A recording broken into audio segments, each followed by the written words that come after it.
Alright, g'day everyone, welcome to Pandem's Playthroughs. Today I'm going to unbox a Star Wars X-Wing 2.0 Rebel Alliance starter pack. These are releasing on May 26 and they are the way to get started as a new player. Now, I am unboxing this today as a new player. This box here has been spoken about along with the Empire one as a way to get into X-Wing. Now, I'm a Legion Armada player.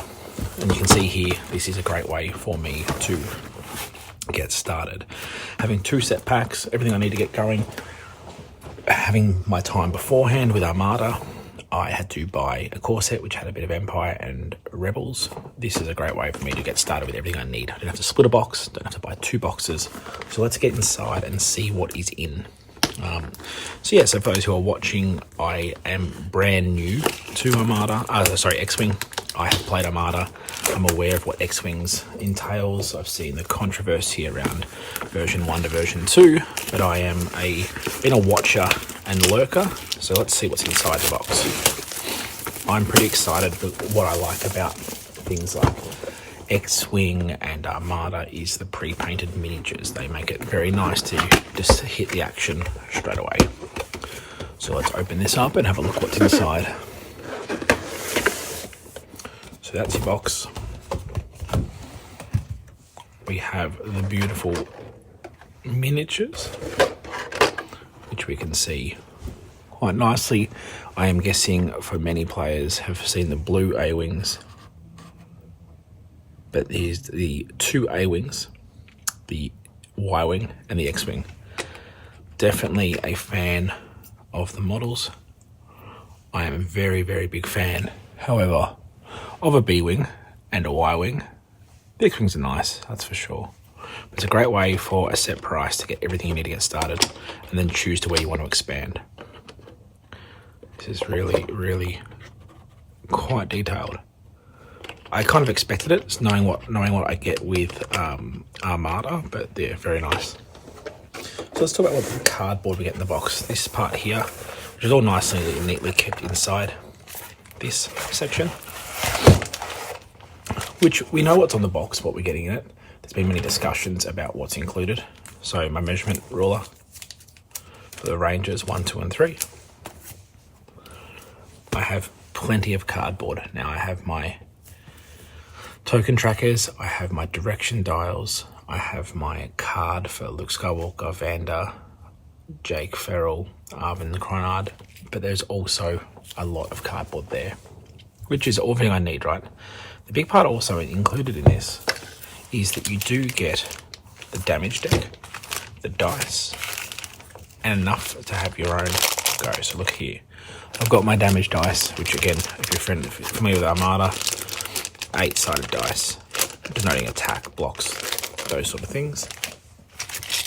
My standees for my planes, and there's 4 of those. We have the longer cards here, which have my round order obstacles, the various rules, which is really handy. Right? Having exactly what a proton bomb does or a concussion bomb do at the end of different activations is a great way of reminding you what rules you have. Now, I'm sure there'll be people who call me out in the comments that talk about, hey, this was in version 1 or this was in the existing boxes. I definitely don't know that. So I do know, however, they are moving away from individual ships, like just X-Wing, to Luke Skywalker Red 5 and Jack Porkins Red 6, right, to provide personification of the ships, right? So you can see here I have Luke Skywalker with this card. I should bring it a bit closer for those watching at home.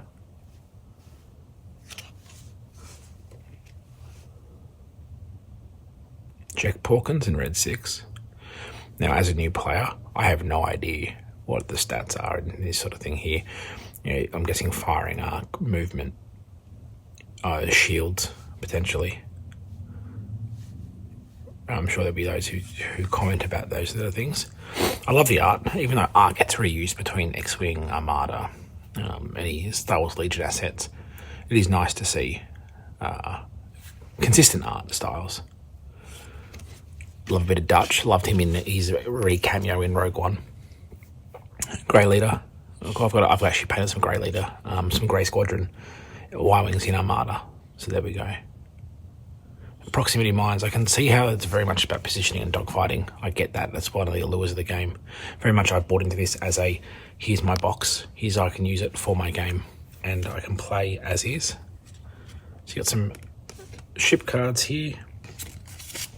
You can see there, Shara Bay, absolute legend in Armada.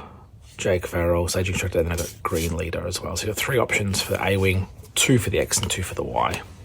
Which makes sense given that you've got 2 A-Wings in the box. The damage deck and the upgrades deck. So we have a full-size damage deck. So we moved away from the Legion size American mini cards, which is half the size, to now having a full deck. So this will need a good shuffle to start with, but loose all various damage pieces there. Then we have our actual cards for the particular ships or the plate. Let's match them up here. Luke Skywalker, a ship card, and his actual pilot card, which we have there, which plug in like so.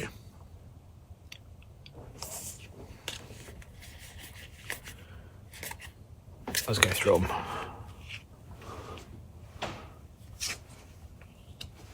Jack Porkins. I don't mind a bit of Jack Porkins. You can see here that you've got standard size cards, nicely done backs on them. They've got the relevant art on the back too, so you know at a glance which one you're looking for, or at least based on ship type. I've got Jack Porkins and Luke, they've got different art, so you know, which is handy, right? Dutch, Horton Salm,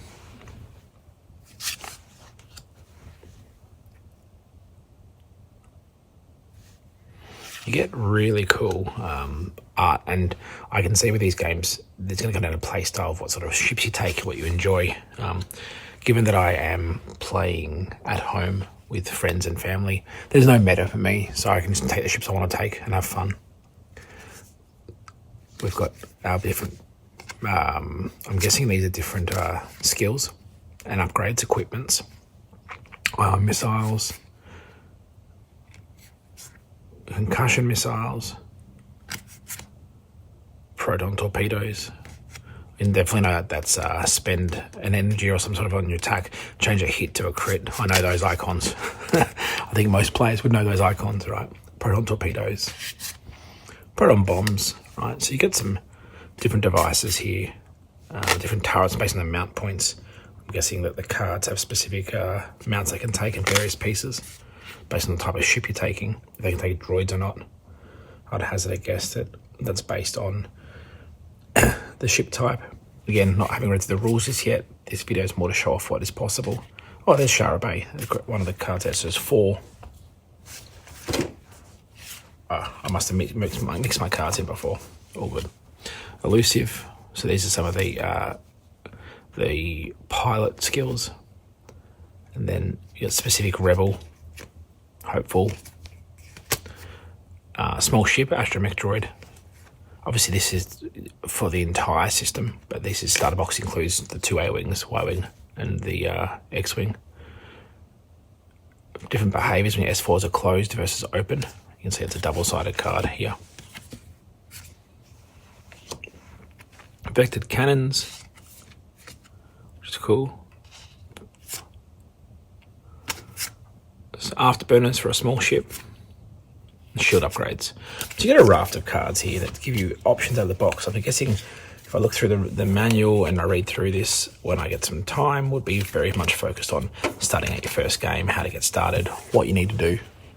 And I think that's really key right there, right, is that you've got your component list, which goes through your loadout, your standard ship loadouts, your ships, your upgrades. Now, those standard loadout ships are very much, if I'm going to play, here's a customized loadout. The standard loadout is take that entire card. Loadout. Done. Let's get started quickly, right? 1, 2, I'm going to take Jake. Shara can stay away. I'll take Horton. Right, that's my loadout. 1, 2, 3, 4. And I can take these 4 and go and play right away, which is nice. Makes it quick. Alternatively, I could take Luke, go pick out my favourite upgrades, whatever I need to pick out, and build it manually, right? So you can see there that they work like that, which is kind of nice. It means it's quick to get started, right? I'm guessing in here, we're going to find very quickly the various ways of getting started and expanding quickly. So we have our component list here, range rulers, first player marker, all those wonderful things. The fundamental concepts, look, it's a nicely laid out book at a glance. I can see different ship layouts here. I do like the fact that we can potentially just grab a standard loadout and go from there, which is good. Yep. Cool. Standard loadout's exactly that, what I said there, which is fantastic. This book's nice and neat. It looks like it's well formatted. It has a quick reference at the back, which is lovely. I always like to see a glossary, potentially, of where rules are mentioned on what page, because you have to essentially become very well versed in the book itself. However, that's fine. I can deal with that. There's some missions in the back here, which is great. So give you some scenarios to play, and playing your first game, getting squad building, all those wonderful things. So that's what's included in the box. You get everything you need to get started. You just need to go find a friend who has them a matching box, right? If that's the Imperial starter set, such as this one, or if that's something else. This is a quick way to get started in X-Wing, and I'm very keen. Looking forward to hear your thoughts. Let me know if you want to see anything particular, any of the other art close up. But yeah, well, thank you for watching, and I shall talk to you soon. Until next time.